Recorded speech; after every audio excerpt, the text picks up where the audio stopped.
Hello, everyone, and welcome to Wrestling Review, where it's time to review episode 2 of Raw on Netflix, January 13, 2025.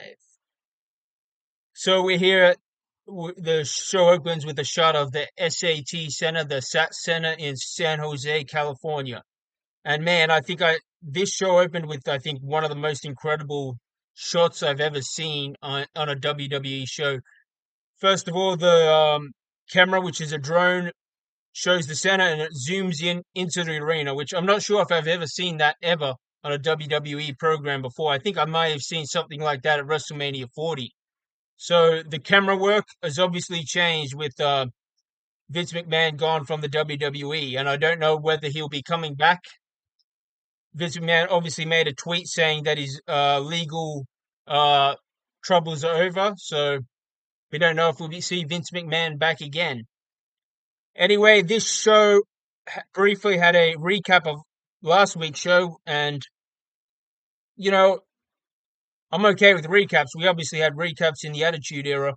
We had recaps of when you leave a show for a cliffhanger, you got to have a recap. You got to have a recap of the cliffhanger, or you have to have a recap of at least something. But most of us watched last week's show, and they just showed this recap of the whole show, and pretty much, and I mean, how many recurring viewers are there for WWE? Like 2 million, half of 5 million viewers. We had like 4.9 million viewers last week. I mean, you got to respect the audience's time, and you don't have to show a whole recap of the last week's show. Now, I get last week's show was monumental and historic because it was the first episode of Raw on Netflix, but man, I'm just really sick of this, and it just feels like WWE are just filling up time, just constantly showing stuff. And okay, I can forgive them this time because last week's show was historic, as it was the first Netflix show. But man, there was no cliffhanger on last week's show, and that was a major issue with the show. But it was a pay-per-view, and we had some sort of closure between CM Punk and Seth Rollins. So I thought, okay, maybe CM Punk and Seth Rollins storyline is over, at least for now, at least until after the Royal Rumble. But we'll see CM Punk and Seth Rollins storyline interweave with the events of the Royal Rumble, which is coming up on early February sometime. I think it's February 5 or something like that.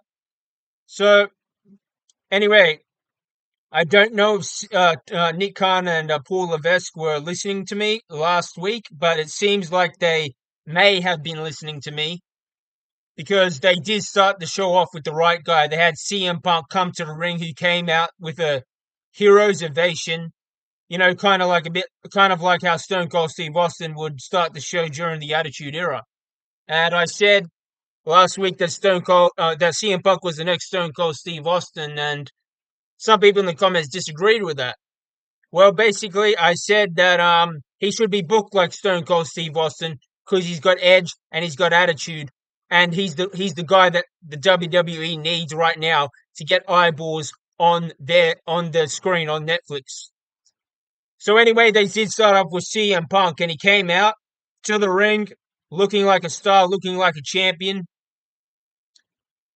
And I said that CM Punk doesn't have a lot of muscle, but he should be a star. He should be a champion.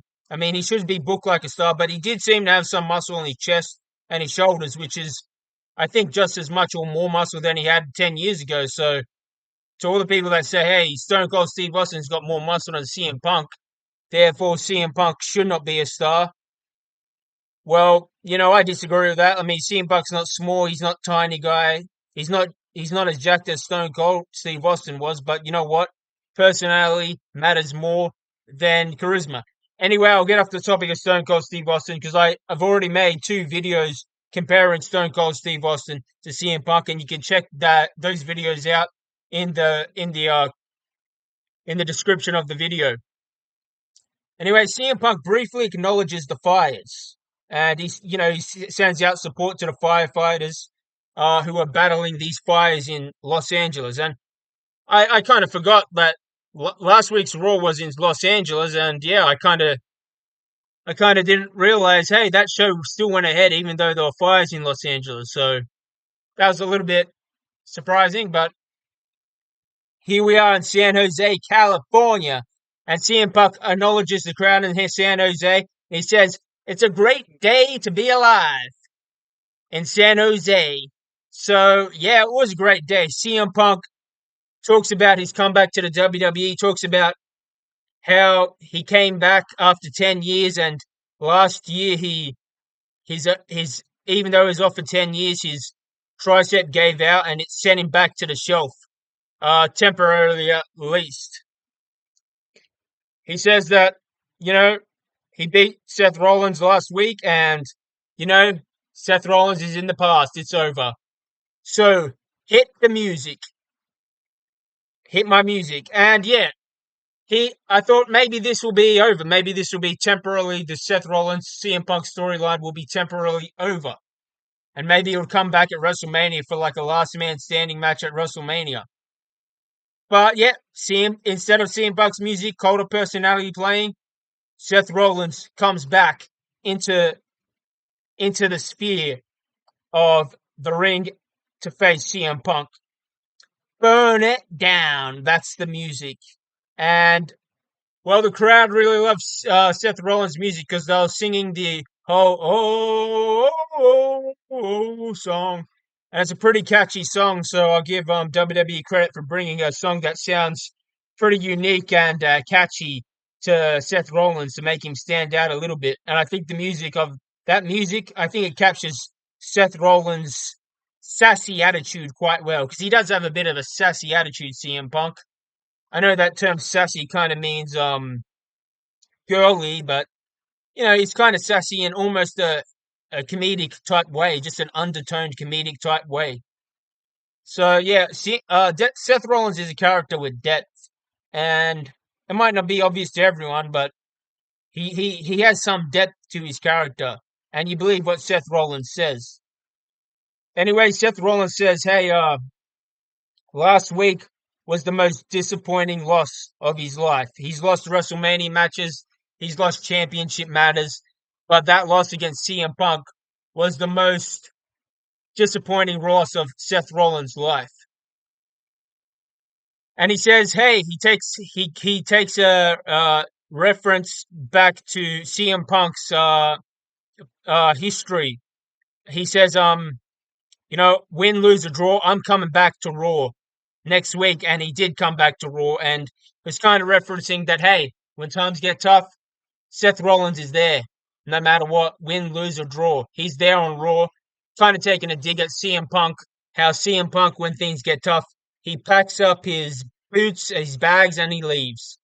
So this was a pretty good segment between CM Punk and Seth Rollins. I thought pretty much maybe there's going to be maybe something surprising is going to happen in today here on Raw. Maybe there's going to be a last man standing match booked between Seth Rollins and CM Punk. Maybe there's going to be a cage match booked. Maybe there's going to be some sort of rematch between Punk and Rollins to settle the issue. Because Punk and Rollins are both going to be in the Royal Rumble, as they both announce here. So yeah, if they're going to be if there's going to be a Rumble match, you might as well have at least one more match between now and the Rumble, which is about 3 weeks away. So I thought, you know, there's advantages to advertising things, but then there's advantages to surprises. What's the Attitude Era? How many surprise matches were there? How many unexpected matches were there? How many days did you go into a show and you didn't know what match there was going to be? When you walked into a show and Vince McMahon came out and he said, "Hey, the NWO, Scott Hall, Kevin Nash are going to face Stone Cold Steve Austin and The Rock." See something like that happening. See a surprise match just made then and there between some of the biggest main event stars in WWE. But no, there weren't any surprises last week, and there weren't really any surprises this week. I mean, booking surprises, because I think there was at least one big surprise in this show, and it wasn't really a booking surprise, but it was something that was very memorable, and we'll talk about that as the show goes on. Anyway, CM Punk also references John Cena. He references the fact that, hey, John Cena announced for the Royal Rumble, and now CM Punk also announced for the Royal Rumble. And I thought, hey, maybe John Cena is going to face CM Punk in a surprise match on this show. And I guess, not surprisingly, there was no surprise match. There was no match between CM Punk and John Cena here. In fact, I'll just go on to say that John Cena didn't even make an appearance on this show, which was very surprising. Like, I thought John Cena was on his retirement tour. He doesn't even show up on Raw on Netflix on the second show. I mean, he must have been on some sort of a dark match, but this is John Cena's last year in WWE, so you put John Cena in a dark match. I mean, I don't know where John Cena was, but I'll let you know next week. But why wasn't John Cena on this show? Do you have any information? Can you put in the comments if you know? Anyway, Drew McIntyre comes out and takes a dig at CM Punk and Seth Rollins. Punk responds, "Hey, I beat you at Hell in a Cell. I made 15 stitches in your face, and I'll do it again." Seth Rollins responds, "I'll curb stomp you right here and now." CM Punk, and then Drew McIntyre basically says, "Hey, you're a lot alike," which is true. Both these guys are very similar type of characters, and they're both great in-ring performers. But then he says, "Oh, the difference is CM Punk acknowledges that he is a what was the word he used? I don't know if I can repeat it. I'll just use the word jerk, but because I think it was a naughty word, which may be a violation of the YouTube rules. But he says, okay, he says the difference between Seth Rollins and CM Punk is that CM Punk acknowledges that he's an asshole. Okay, I don't know if that's a violation of the YouTube rules, but I don't know.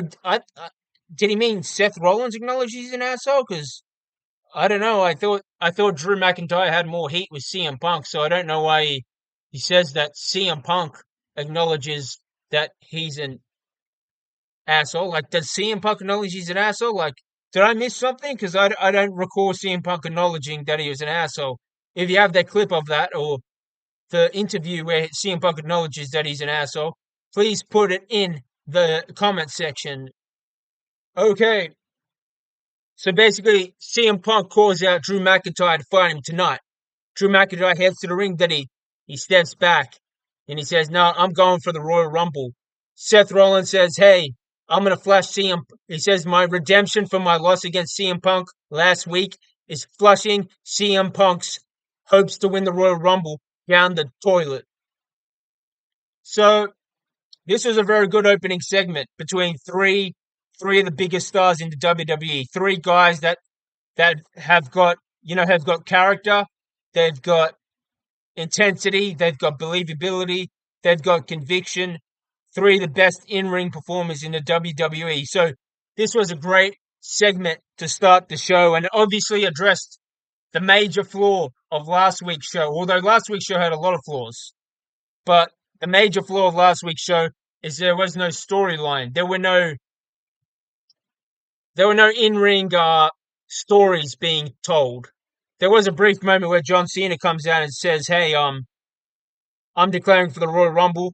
I'm going to win the Royal Rumble, go to WrestleMania, and win the title." So there was that story that was told last week, but there was no stories because last week was billed as kind of like a main pay-per-view. So we understand why there were no stories told last week. So I can forgive last week for not having any stories or feuds or any storytelling being told last week for that reason. And last week's show I gave it an 8 out of 10. And had it not been built with a pay-per-view, had it not had CM Punk with Seth Rollins built as the main event, I probably would have gave that show a 5 out of 10 because it was just so bad having no storytelling. But again, it was a pay-per-view build, a pay-per-view type show. So in general, the storytellings are told on Raw and SmackDown, but the actual matches, the actual long matches are told at the pay-per-views. However, it seems like these days that even Raw and SmackDown are built like pay-per-views to some extent because there's all these. The matches are just very long. The matches are just very long, and man, that's the difference between Vince McMahon's Raw and Triple H's Raw. Triple H, Paul Levesque, he books Raw. Where all these matches, like 4 or 5 matches on a 2.5, 3 hour show. Each match goes for at least 10 minutes, and in Vince McMahon's Raw, the longest a match would go would be about 10 minutes, with the exception of special treat type matches. But like for example, I don't know, Stone Cold versus Kurt Angle in a cage match. You occasionally get a big match booked on the show, and it might even go for 10, 15 minutes max. But these days, it seems like every match goes for 15 minutes at a minimum. And there's an art to telling a show and having the momentum move like a train, and it comes at you so fast that you feel like you're on a thrill ride. But with this show, unfortunately, with this show, just like last week's show, there's so much filler. There's just so much advertising for upcoming shows. And not only is there so much filler, but the worst part of it is these filler segments are just booked at the wrong time. For example, Damian Priest versus what's his name? Finn Balor. Man, we'll talk about that. But in short, when somebody comes out in an entrance, that's the start of the story. That's the start of the what's it called? The match between two superstars, two wrestlers. That's the start. You don't just interrupt it with stuff that has absolutely nothing to do with the story being told. You can have a package of the feud between the two wrestlers or superstars, but you can't just interrupt it with all these just meandering segments that have absolutely nothing to do with it. I mean, how many interruptions are there? And so they're having a 3 hour show, but they're just filling it with garbage, and they're wasting the audience's time. So I don't know what's going to happen, but my message to you, Paul Levesque, you can go as little or as long as you want on Netflix. So you don't have an excuse for this, Triple H. My opinion is, you've had last week's show, which was like a pay-per-view. Upcoming Raw shows have to be 2 hours max, with very rare exceptions. But very rare exceptions, 2 hours max, maybe 1.5 hours. Because you don't have to have a show that's 3 hours with Netflix. I believe that I've got that information. You don't have to have a 3 hour show. People pay for the Netflix subscription. How many commercials you have, how many advertisements you have, don't matter to your bottom line. So cut out the stuff, and you got to leave the audience wanting more. And when you're watching a show that's almost like a pay-per-view, except none of the matches really rise to a pay-per-view level, that's not respecting people's time. It's not respecting the audience's time. And and anyone who's smart, anyone who's halfway smart, knows you're just putting in filler. You're just putting in filler, man.